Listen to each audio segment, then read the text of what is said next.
Buen día, mis queridos hermanos de la Iglesia Central. Es un privilegio para mí poder compartir con ustedes no solo este tiempo de la predicación, sino unirme a la celebración en este enfoque global en este mes de mayo. Para los que no me conocen, soy Jonathan Brizuela. Actualmente soy pastor en una iglesia que hemos replantado hace 4 años aquí en la ciudad de Monterrey, al norte de México. En alguna otra oportunidad les comentaré un poco más de lo que ha significado para nosotros este proceso de replantación. Estoy casado con mi amada Sofía y tenemos 2 pequeños, Elías de 6 años y Santiago de 5. Así que, como se imaginarán, es una etapa bastante interesante como padres en la crianza de nuestros hijos. Soy orgullosamente salvadoreño. Nací dentro de una familia cristiana, junto a mis 2 hermanos, que también yo creo que recuerdan con cariño, David y Daniel. Crecimos ahí en la iglesia central, dándole dolor de cabeza muchas veces a nuestras maestras de escuela dominical. Fui también parte del ministerio de alabanza, como maestro de niños. Estuve también sirviendo en teatro, en evangelismo. Pude servir también en el liderazgo de jóvenes. Y jamás hubiera imaginado que todo esto sería una preparación para lo que vendría en los siguientes años. En el año 2002, de hecho, fue un año muy importante para mí. El Señor me estaba comenzando a llamar de una manera especial para servir en el ministerio. Ese mismo año, en la semana de misiones, el Señor siguió hablándome y confirmándome que me quería usar más allá de mi Jerusalén. Sin embargo, aún no sabía cuándo ni cómo. Lo siguiente me llevaría a entender que cuando Dios quiere usarte en algún lugar, Él moverá todo lo que sea necesario para que tú estés en ese lugar. Muchas veces no será como lo esperaríamos. Quizás no será que te envíen o ser enviado como un misionero tal cual, o tal vez siendo respaldado por una agencia misionera o una iglesia. Eso sería genial, pero hay momentos en donde la instrucción de Dios es imperativa y Él coordinó todo para que no solo fuera movido yo, sino también toda mi familia. En el año 2003, por motivos de trabajo de mi padre, junto con la familia, fuimos movidos a la ciudad de Monterrey, a lo que hubiera sido quizás un simple moverse a esta ciudad y superarnos aquí. Se convirtió en el campo misionero donde Dios nos usaría los siguientes años de nuestras vidas. ¿Cómo servimos en ese lugar? Pues como maestro de niños, teatro, música, evangelismo. Justamente lo que pudimos aprender allá en la iglesia central. Junto con otros ministerios, pudimos servir en brigadas médicas, evangelismo con niños, con jóvenes, en plazas o comunidades. Pude participar tocando el piano en eventos con miles de jóvenes, hasta hacer evangelismo casa por casa en una de las colonias más peligrosas del norte de México, en Reynosa, Tamaulipas. El Señor me permitió también servir en Sinaloa, Toluca, Ciudad de México, Mérida, y durante 6 meses también el Señor me permitió servir en la ciudad de Corrientes, al norte de Argentina, haciendo obra de evangelismo, capacitando líderes y pastores para hacer ministerio donde quiera que ellos estén. Mira, desde que me casé hace casi 9 años, con mi esposa fuimos llamados para servir ahora de tiempo completo al frente de esta congregación a la que llegamos en el año 2013. Ella, mi esposa, había tenido un trato del Señor de manera diferente, pero también Dios había puesto en ella el deseo de servir en las misiones. Cuando ella era pequeña, de hecho, habló con Luis Pino en varias ocasiones, expresándole el deseo de ser misionera, a lo que él la animaba para que orara por ese llamado y se preparara para ese ministerio. Monterrey es una de las ciudades más importantes, junto con Guadalajara y Ciudad de México. En todo el estado de Nuevo León, a donde pertenece la ciudad de Monterrey, hay casi 6 millones de habitantes. Es una ciudad muy próspera debido a la cantidad de la industria que se encuentra en este lugar. Es la casa de grandes universidades como el Tecnológico de Monterrey, la Universidad Autónoma de Nuevo León, la UDEM, entre otras más. Este entonces representa un desafío para la iglesia en general, ya que al ser una ciudad con muchas oportunidades y bienestar, se convierte eso en ídolos fuertes para esta cultura y les lleva a poner sus esperanzas en la posición económica, títulos universitarios, puestos de trabajo importantes. Ser empresario o un emprendedor es aún muy fuerte, es algo muy común y se aspira con mucho orgullo a tener esas oportunidades. Al ser también una cultura en donde el catolicismo es aún muy fuerte y es parte de hecho de la identidad social de algunas zonas, se vuelve complicado poder compartir el evangelio de manera abierta. Las estrategias tienen que ser más relacionales para tratar de ser aceptado en los círculos de amistades y por medio de un estilo de vida poder modelar el evangelio. En los últimos años, como iglesia, nos hemos enfocado en gran medida al trabajo de misericordia con personas vulnerables, apuntando a 2 grupos en particular, los migrantes y los huérfanos. Desde hace varios años, Monterrey se ha vuelto una ruta bastante segura y tranquila para los migrantes en comparación con otras rutas como el desierto de Sonora o Tijuana. Y este ha sido entonces un lugar donde ellos mismos han expresado que no los molestan mucho como en otros lugares. Y muchas veces Monterrey termina siendo un sustituto del sueño americano para algunos de ellos. La Iglesia Católica nos lleva muchísima ventaja en este trabajo con los migrantes, ya que son los que han construido diferentes organizaciones y albergues para estas personas. A manera de estrategia, entonces, como iglesia, para predicar el evangelio, hemos tenido que colaborar con ellos, llevándoles ropa a los migrantes, víveres y artículos de uso común para su limpieza. Y esto, pues, básicamente es para ver de qué manera podemos llevarles el evangelio.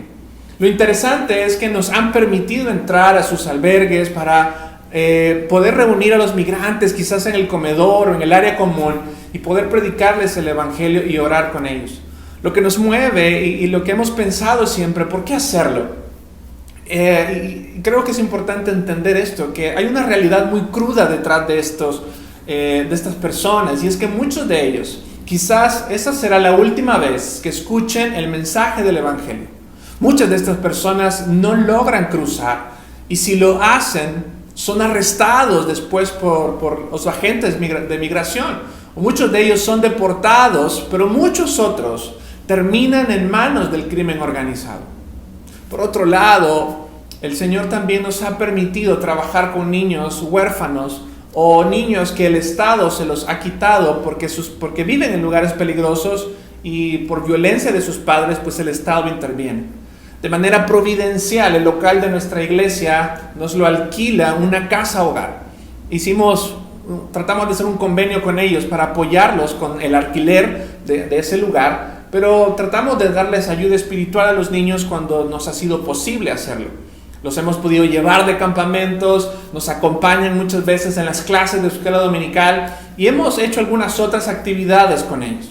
La pandemia realmente nos ha bloqueado muchos de estos ministerios para poder darle seguimiento justamente a estas cosas, porque el lugar donde estamos pues es prohibido y lo mismo ha sido difícil poder darle continuidad al apoyo con Casa Migrantes. Sin embargo, hemos tratado en las últimas semanas poder reactivar estos trabajos a manera que la pandemia nos puede permitir hacerlo.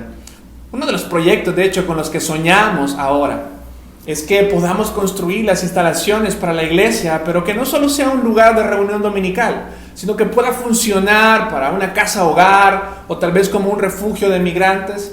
Y estamos orando que el Señor nos dé esa dirección de saber qué hacer. Para lograr esto se requiere de mucha fe, prepararnos en muchos aspectos. Pero si Dios lo permite, es algo que queremos lograr y les pedimos sus oraciones para que el Señor siga confirmando estos pasos a futuro como iglesia aquí en Monterrey. Sabes, al ver en retrospectiva todo esto que te comento el día de hoy, solo puedo ver la mano de Dios obrando de acuerdo a sus propósitos y cómo la iglesia es vital en cada lugar y rincón en este mundo en el que por la gracia de Dios permite que podamos anunciar el evangelio donde quiera que estemos. Y esto justamente representa un desafío constante para la iglesia. No solo para organizar semanas o meses de las misiones, sino que aunque sea conmemorada en ciertas épocas, como ustedes lo están haciendo ahora, y hacer énfasis más puntual en el servicio misionero, la misión se vive cada día del año en cada lugar donde estás. Y por eso quiero hablarte en estos minutos que me quedan acerca de los desafíos que enfrenta una iglesia misionera, una iglesia que quiere trabajar y hacer todo lo posible para unirse a la misión de Dios. Y el primer desafío del que les quiero hablar este día para la iglesia misionera es un desafío teológico, el desafío de entender la misión de Dios. El primer desafío entonces es el desafío teológico. Y quiero que me acompañes por favor a Génesis capítulo 1, versículo 27 al 28. Y quiero comenzar con este texto en particular. Un poco extraño hablar de esto en misiones, pero para mí representa un punto de partida antes de llegar a Mateo 28. Génesis capítulo 1, versículo 27 al 28. Lo voy a leer para ti en la versión internacional. Dice así: y Dios creó al ser humano a su imagen. Lo creó a imagen de Dios. Hombre y mujer los creó. Y los bendijo con estas palabras: sean fructíferos y multiplíquense. Llenen la tierra y sométanla. Mira, Génesis 1 no solamente es un buen capítulo para entender el inicio de lo que conocemos. Génesis 1 no solamente es para ver el orden de lo creado, es también un pasaje que nos sirve como punto de referencia para comprender la urgencia de cumplir la gran comisión. Lo que Jesús dijo en el monte allá antes de partir a sus discípulos no era algo nuevo. La gran comisión que Jesús da no es algo que se inventó en ese momento. Era más bien un recordatorio del plan de Dios para su pueblo desde el inicio. ¿Qué sucedió acá en Génesis 1? El ser humano fue hecho a imagen de Dios. Moisés lo que nos habla en este pasaje es recalcar la imagen de Dios en el hombre. El hombre fue creado a la imagen de Dios. Por lo tanto, al decir que el hombre tenía la responsabilidad de llenar la tierra siendo fructífero, Dios tenía en mente llenar la tierra con su imagen. Dice el autor y escritor Vaughan Roberts: nosotros reflejamos algo de la naturaleza de Dios de una manera que nada en la creación puede hacerlo. Y eso es lo que hace especial al ser humano. Está creado, fue creado y fue puesto para reflejar la imagen de Dios y llenar la tierra con esa imagen. Sin embargo, debido a la caída de la humanidad, la imagen de Dios se distorsionó. Y aunque el hombre no perdió la imagen de Dios, esta ya no es tan esplendorosa como al principio, sino que el pecado que lleva las intenciones malas del corazón desde su juventud serían entonces lo que el hombre reproduciría a lo largo de su existencia. Aunque todo lo que Dios hizo fue perfecto, la idea de un jardín y el hombre puesto ahí con una tarea de llenar la tierra con su imagen nos da una idea de un punto de partida. Aquí comienza todo y sería desde el Edén donde el hombre se multiplicaría hasta llenar la tierra con la imagen de Dios. No pierda de vista esta parte. Llenar la tierra con la imagen de Dios. Sin embargo, aunque el pecado distorsiona la imagen perfecta con con la que el ser humano había sido creado. Dios no modificó el mandato original. El hombre seguía siendo responsable por llenar la tierra con la imagen de Dios, aunque ahora luchando contra el pecado. Pero la indicación sigue siendo la misma. El hombre debe de reflejar la gloria de Dios. Pero el pecado mancha y estorba este mandato de parte de Dios. Si tú sigues leyendo la Biblia, te vas a encontrar, por ejemplo, con Génesis 12, donde este llamamiento que Dios hace al hombre comienza a tener un poco de más sentido. Génesis capítulo 12, versículo 2 y 3, dice así, es la promesa que Dios le hace a Abraham: haré de ti una nación grande y te bendeciré y haré famoso tu nombre y serás una bendición. Bendeciré a los que te bendigan y maldeciré a los que te maldigan. Por medio de ti serán benditas todas las familias de la tierra. Mira, cuando Dios llama a Abraham, establece un pacto con él. Él sigue la misma idea de llenar la tierra con su imagen. Y es por eso la razón por la que las familias de la tierra serían benditas. Su simiente, lo que está hablando este pasaje es que la simiente de Abraham, esto implica que Dios se encargaría de que su imagen sea mostrada de la manera en la que Adán y la humanidad no podrían hacerlo. Había algo en la promesa futura a Abraham de que eso iba a suceder. Algo que el ser humano no estaba logrando, algo que Adán no pudo hacer. Hay algo en esa simiente de Abraham que se le promete a él, iba a poder lograr lo que el hombre no podía. Hay una misión, y esa misión que Dios ha encomendado tiene que ser cumplida. Y por eso hay una promesa más adelante, y por eso cuando llegamos entonces a Hebreos capítulo 1, versículo 3, nos dice algo importante acerca de esta simiente. Dice, el Hijo, llegamos a la simiente, el Hijo es el resplandor de la gloria de Dios, la fiel imagen de lo que Él es, y el que sostiene todas las cosas con su palabra poderosa. Después de llevar a cabo la purificación de los pecados, se sentó a la derecha de la majestad de Dios en las alturas. Recordemos esto: el ser humano fracasó en reproducir la imagen de Dios de la manera en como Dios se lo había pedido hacer.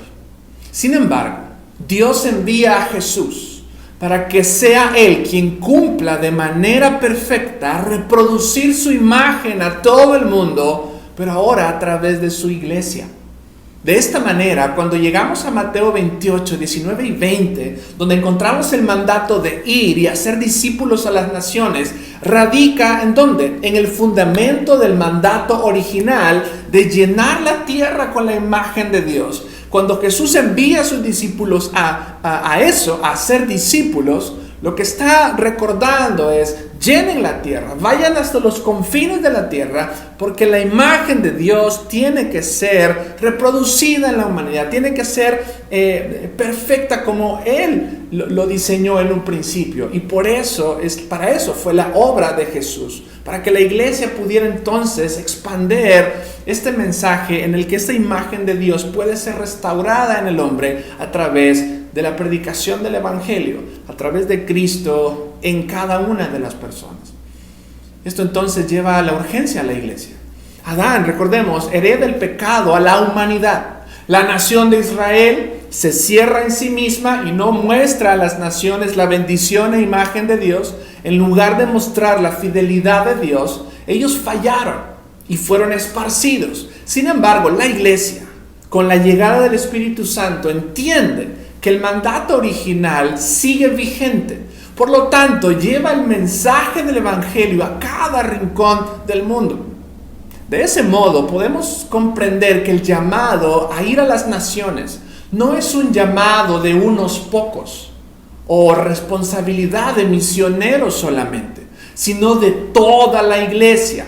Y responde entonces a un llamado original de llevar la gloria de Dios.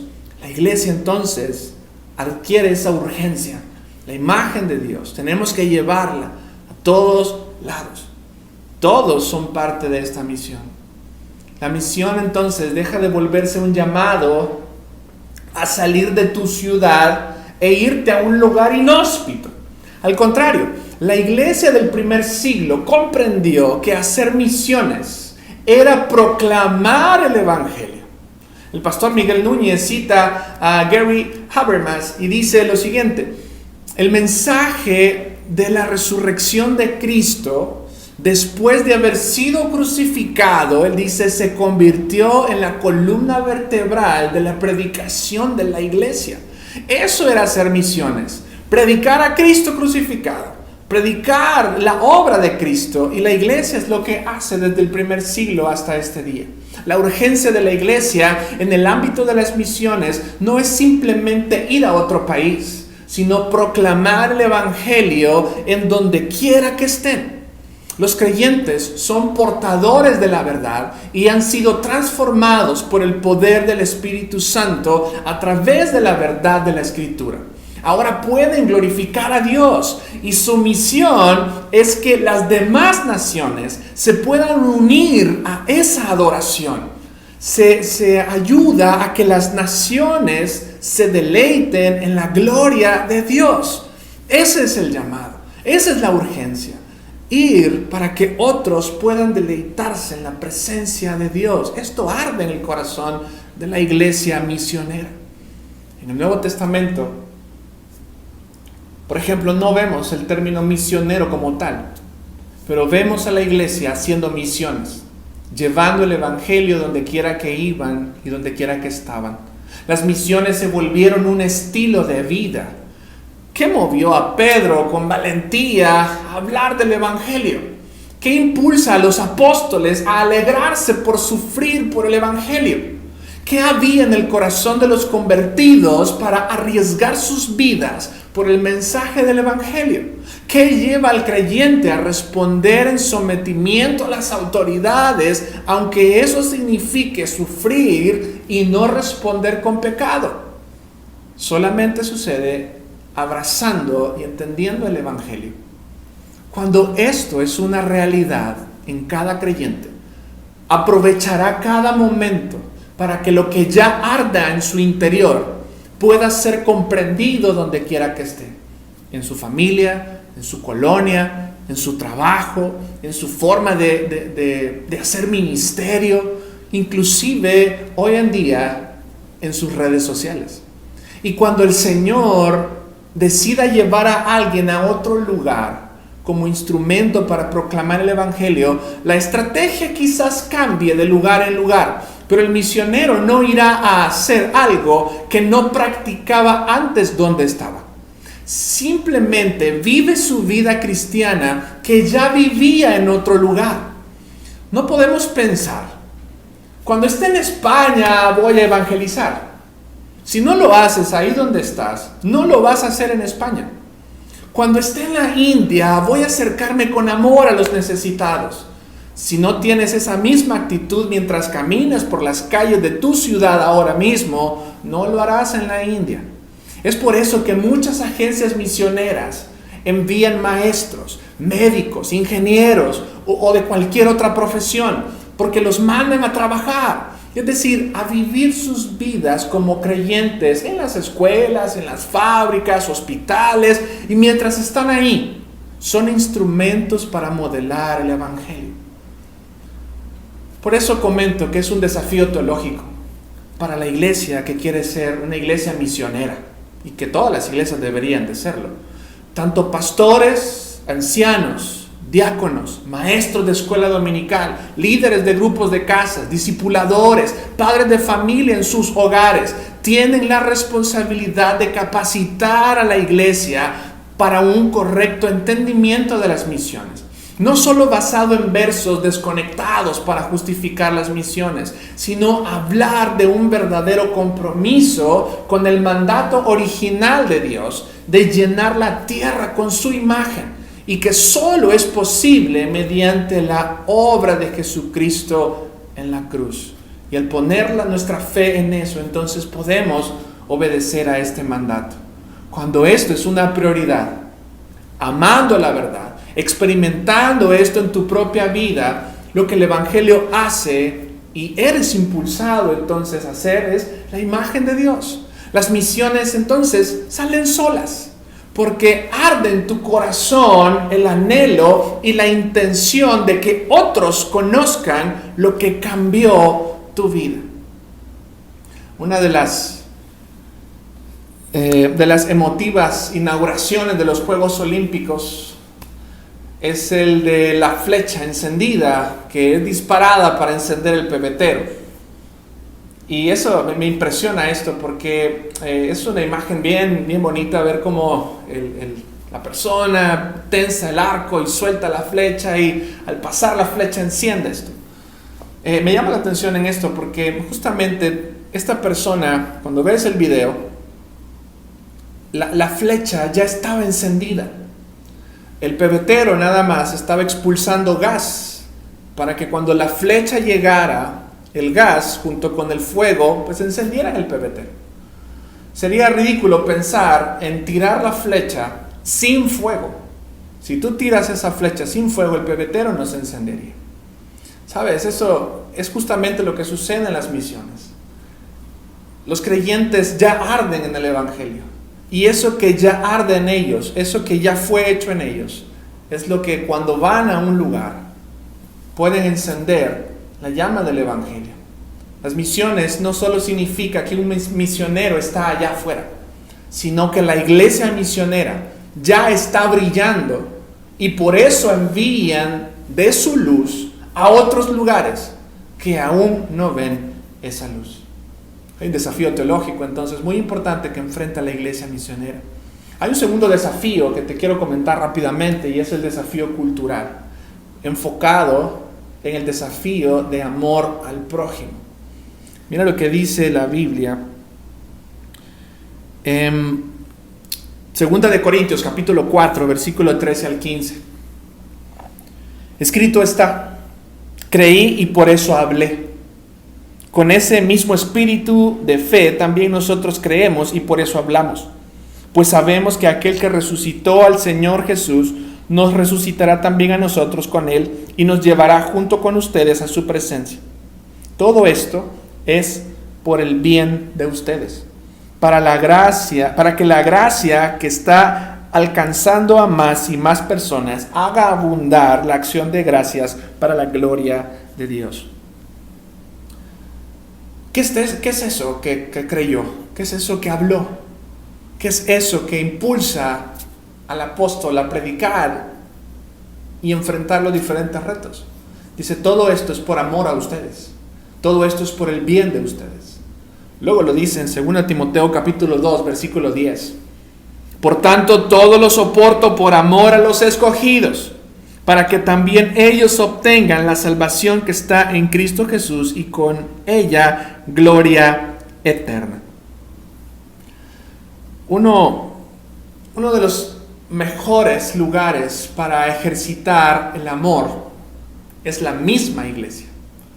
Es ahí donde interactúas con personas que no piensan como tú en muchas cosas, pero es ahí donde tú aprendes a amar también.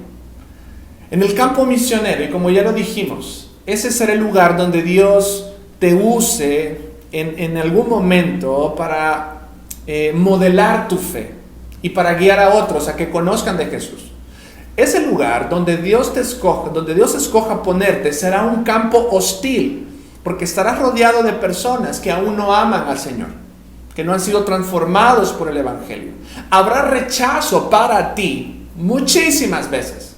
Te puedes sentir solo. De hecho, con mi esposa en muchas ocasiones nos hemos sentido así aquí.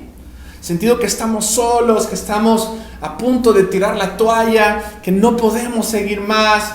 que quisiéramos estar más cerca de la familia o regresar a nuestro país o sentir algún otro tipo de incentivo, que realmente vamos avanzando, y ha sido difícil, y esto es lo normal donde quiera que estés, porque estamos rodeados de un mundo hostil. Será difícil trabajar con personas, pero lo que motiva a seguir, y lo que nos ha motivado a seguir muchísimas veces, es entender que esto lo hacemos por fidelidad al Señor, pero también por amor a las personas. Que vale la pena, que aunque muchas veces no vamos a recibir lo mismo que damos, el Señor ha trabajado a través del Evangelio para aprender a amar a las personas de esa misma manera, aunque no nos devuelvan eso mismo. Y muchas veces sí hemos podido sentir ese amor, pero muchas otras veces no. Dice 1 Tesalonicenses capítulo 1, versículo 3. Los recordamos constantemente delante de nuestro Dios y Padre a causa de la obra realizada por su fe, el trabajo motivado por su amor y la constancia sostenida por su esperanza en nuestro Señor Jesucristo. Mira, ¿cuál era el impacto de esta iglesia? ¿Qué es lo que hacían ellos? ¿Por qué era importante lo que estaba sucediendo ahí? ¿Qué es lo que veía Pablo en ellos? ¿Qué lo hacía trabajar de esta manera? Y lo que nos dice este pasaje es que ellos estaban siendo impulsados por su amor. Pablo también le dijo en 1 Corintios 13, que si no tengo amor, nada soy. Puedo hacer muchas cosas, pero sin amor no soy nada. Este no es un pasaje de bodas nada más. Es un pasaje para la iglesia misionera, que quiere trabajar duro por apoyar y unirse a la misión de Dios. Esa misión incluye amor, y las flechas que se envían encendidas van cargadas de ese amor. Tú no te vas de misionero a México porque amas los tacos. No te vas de misionero a la África porque te gustan las aventuras extremas. No te vas de misionero a la China por el sushi. Vamos por amor a las personas, porque anhelamos que ellas sean imagen de Dios de la manera correcta, como la palabra lo indica, y se unan a nosotros a adorar al Señor. Eso motiva las misiones. Todo eso comienza ¿en dónde? Comienza ahí mismo, comienza ahí en la iglesia central, donde ustedes tienen un desafío importante día a día. Demostrar amor, perdón y cuidado los unos por los otros todo el tiempo. Porque los próximos misioneros que envíen irán como embajadores del Evangelio. Sí, pero también serán enviados por una iglesia que les enseñó a amar. Mira, también nosotros tenemos el desafío espiritual, y la iglesia misionera va a enfrentar el desafío espiritual. Podemos tener una correcta teología, pero sin amor será una mera información. Pero también conocer a Dios y lo que Él quiere te lleva a la acción, no al revés. Al conocer a Dios, puedes entonces servirle. El desafío espiritual consiste justamente en eso, en vivir dependiendo de lo que Dios quiere hacer con nosotros y no diciéndole a Dios qué hacer. Y aquí es donde viene lo primero entonces que tenemos que tomar en cuenta en el desafío espiritual, y es la importancia de la oración. Mira, tenemos una mala costumbre como cristianos, una mala costumbre en la oración. Y eso se traslada a la oración por las misiones. Y ahí es donde justamente está el desafío espiritual de la oración. Nosotros solemos decir que oraremos por tal situación o por personas, pero muchas veces es solamente una muletilla religiosa, porque al final de cuentas terminamos sin orar. Y de hecho, muchas veces ni lo recordamos. Piense por un momento en todas las veces que usted ha dicho que orará y no lo hace. ¿Le ha pasado alguna vez? Piensen por un momento las veces que decimos, sí, hermano, no se preocupe, voy a estar orando por usted.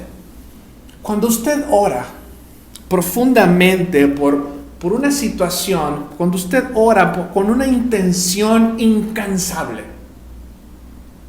¿cuándo ha sucedido?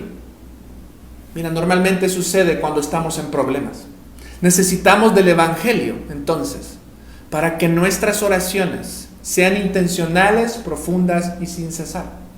¿Por qué? Porque cuando comprendemos el verdadero problema de la humanidad y cómo el pecado destruye vidas, separa familias, divide iglesias, estorba que el Evangelio sea extendido, el pecado lleva al odio, lleva al rencor. Mira, todo esto entonces nos lleva a dolernos por lo que está sucediendo. Todo esto entonces nos lleva a decir, ¿qué hacemos por esto? ¿Cómo podemos luchar contra esto y saber que no podemos resolver el problema? Y lo que nos motiva entonces a orar es cuando comprendemos que estamos en una lucha espiritual diaria. Si tú luchas contra tus propios pensamientos, contra la amargura, contra el desánimo, contra las tentaciones diarias, piensa que esa es la lucha de tus hermanos alrededor del mundo.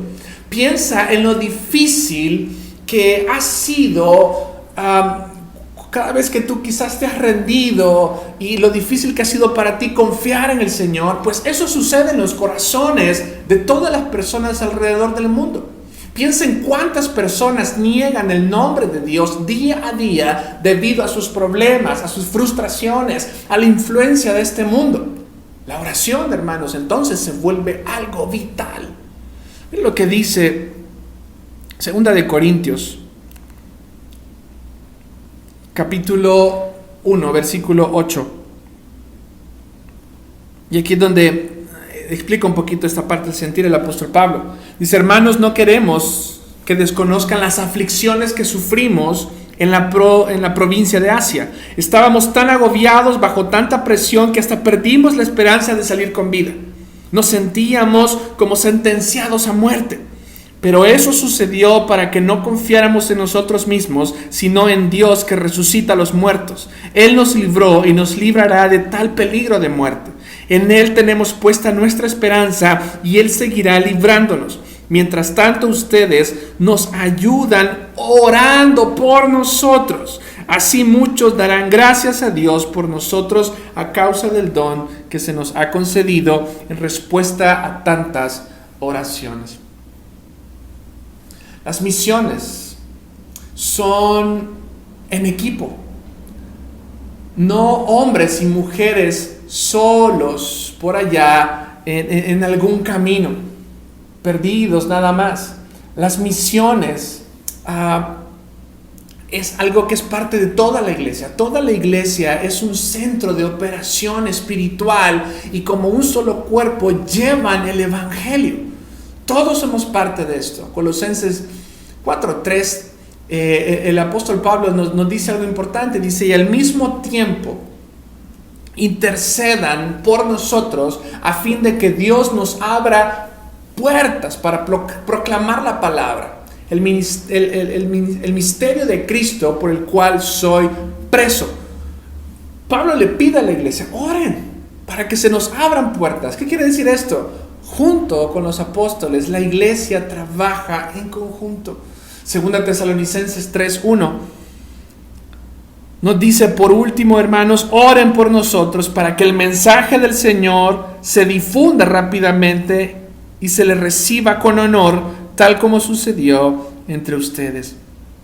Mateo 9:38, pídenle por tanto al Señor de la cosecha que envíe obreros a su campo. Mi hermano, no es más soldado el que está allá en el campo de batalla, el que está con el arma, que el que está en el área de comunicaciones, solicitando apoyo aéreo y observando los radares. Sin la ayuda de estas personas sería un desastre.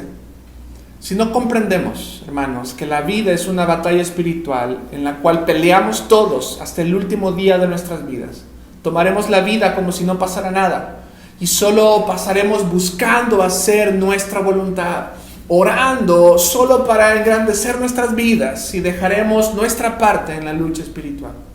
Hermano, ora por los pastores, ora por los maestros, ora por los ancianos, ora por los que están en la escuela dominical, los que dirigen estudios bíblicos, ora por los padres de familia que pastorean sus hogares, ora por los que participan en ministerios, ora por los que salen a trabajar cada día, ora sin cesar, porque todos ellos son blancos de ataque del enemigo para que el evangelio no se expanda. Si oramos con esa urgencia espiritual, será normal orar por otros que están enfrentando retos y dificultades complicadas en otros países. Tú comienzas a ser misionero al orar para que los que aún no conocen y adoran al Señor lo puedan hacer, usando a los mensajeros que están en todas partes del mundo. El desafío espiritual es entender que la oración es vital para nuestra vida. El desafío espiritual incluye también la provisión. Dice Filipenses 4, versículo 14 al 16. Sin embargo, han hecho bien en participar conmigo en mi angustia. Y ustedes mismos, filipenses, saben que en el principio de la obra del Evangelio, cuando salí de Macedonia, ninguna iglesia participó conmigo en mis ingresos y gastos, excepto ustedes. Incluso a Tesalónica me enviaron ayuda una y otra vez para suplir mis necesidades. Dar a otros para sostenerlos, dar a otros para cuidar en esos aspectos materiales es un desafío espiritual. Si el evangelio no informa mis finanzas o posesiones materiales, el dar será una carga y motivo de amargura. Cuando damos con alegría, lo que reflejamos es que nuestros corazones confían en la provisión del Señor, tanto para nuestras familias como para los que sirven y viven del Evangelio. Nuestras ofrendas y recursos puestos a disposición del Señor muestra que realmente nos interesa que el Evangelio llegue a los confines de la tierra. Escuchaba a mi hermano Miguel la semana pasada hablar de este hermano que pasó de tener una motocicleta a tener un automóvil y lo que hizo fue usarlo para servir al Señor. Cada vez que tú pones en un sobre tu diezmo, tus ofrendas, o aunque le pongas alguna otra etiqueta como evangelismo, para misiones, para misericordia, todas esas ofrendas son ofrendas misioneras, porque son contribuciones para que el evangelio continúe extendiéndose. Abrir tu casa para un estudio bíblico, darle raid a un hermano, poner de tu dinero para la gasolina, para ir a alguna comunidad lejana, dar tu tiempo para servir en un ministerio. Todas estas cosas son ofrendas que agradan al Señor y brotan de un corazón que realmente ha abrazado el evangelio. No hacerlo y poner excusas, cualesquiera que sean, solo muestran que no se ha atesorado el evangelio y que solo pensamos en nuestras comodidades. Me gustó mucho un reto de una cita que menciona John Piper, tomada de William Carey, uno de los precursores de las misiones modernas. Él decía que un misionero es como una persona que entra en una mina que jamás ha sido explorada. Y este misionero dice: yo entro a esta mina si usted sostiene la cuerda con la que me voy a sostener. Es bien interesante esto porque la oración o provisión en la misión de Dios son esa cuerda de ayuda a los que van al campo de batalla. Dejar de orar o dejar de proveer es como soltar la cuerda y dejar caer al misionero. Ustedes como Iglesia Central tienen una cuerda que juntos sostienen. De esa cuerda se sostienen sus pastores, obreros, ministerios, misioneros dentro y fuera del Salvador. No la suelten, porque ellos son instrumentos del evangelio, al igual que ustedes. Y esto me lleva al último implicación del desafío espiritual. La oración es importante, la provisión es importante, pero también la preparación es importante. El desafío espiritual de la iglesia misionera es la constante preparación. No solo es llevar una materia o un seminario de misiones o una conferencia ocasional. La iglesia no es solo un lugar donde la pasas bien el domingo o para sentirte bien contigo mismo porque fuiste, sino un lugar de capacitación para las misiones. Tuve el privilegio de ser capacitado para las misiones desde la iglesia infantil, desde la escuela dominical. Cada vez que la iglesia enseña la palabra desde el púlpito o en salones de clase o ahora a través del Zoom o en casas, tu hogar, en tu casa, en tu devocional familiar, estamos preparando a los siguientes misioneros. Personas que conocerán del Señor y abrazarán el Evangelio, que despertará en ellos el anhelo de ver a todas las personas del mundo rendirse en adoración para glorificar a Dios y ser conforme a su imagen y semejanza. La capacitación constante ayuda a no poner sus ojos en ellos mismos ni en su comodidad, sino en que otros vengan a adorar a Dios. Esa será una clave importante para que la iglesia sea un instrumento de luz en medio de las tinieblas. La luz que brillará en San Salvador será la que enviarán a brillar a todas partes. La iglesia misionera tiene desafíos importantes.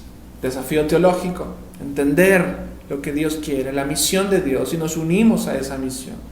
Tenemos un desafío de amor al prójimo, amar a las culturas, amar a las personas para que vengan al Señor. Tenemos el desafío espiritual al orar, al proveer, al prepararnos. ¿Cómo estamos enfrentando esos desafíos? ¿Tomados del Señor o dándole prioridad a nuestras necesidades? Cada uno de estos desafíos pueden ser enfrentados solamente por la misericordia de Dios. Al usarnos como instrumentos en sus manos, al darnos su Espíritu Santo para esta tarea tan bella que nos ha dado. Que la tierra entonces sea llena de la imagen de Dios. Para eso nos ayuda el Espíritu Santo en nuestras vidas. ¿Eres parte de esta tarea o estás huyendo de esta tarea? ¿Dejarás a otros enfrentando estos desafíos? ¿O le pedirás al Señor que en su gracia pueda ser usado y estar dispuesto a llevar la llama del Evangelio en donde quiera que vayas? Que el Señor dirija tu corazón. Acompáñame a orar. Padre, gracias por la oportunidad que nos das de meditar en la misión que tú tienes para tu iglesia. Una misión que tú estableciste desde el principio en la creación, en el que la tierra iba a ser llena de tu imagen. Sin embargo, el pecado ha distorsionado esa imagen. Pero gracias a Dios por Jesucristo, porque a través de la obra redentora, esa imagen puede ser restaurada. Y gracias a tu Espíritu Santo, los que vienen a ti pueden conocerte y darte la gloria y adorar tu nombre, porque tú los has salvado. Pon entonces este deseo y este anhelo en el corazón de la iglesia, para que puedan también unirse a tu misión, para llevar el Evangelio a todos esos lugares y a esas personas que aún no te conocen, comenzando en San Salvador, en todo el país, en América y hasta lo último de la tierra. Te damos gracias en Cristo Jesús. Amén. Amén. Gracias por permitirme compartir con ustedes. Agradeceremos mucho sus oraciones, que estén orando por nosotros, por la iglesia La Viña, aquí en Monterrey, donde estamos sirviendo. Y que el Señor nos siga renovando las fuerzas y nos siga permitiendo compartir el Evangelio donde quiera que estemos. Espero verles pronto. Les mandamos un fuerte abrazo. Mi esposa les manda un abrazo, mis hijos también. Y esperamos seguir siendo equipo junto con ustedes. Que el Señor les bendiga.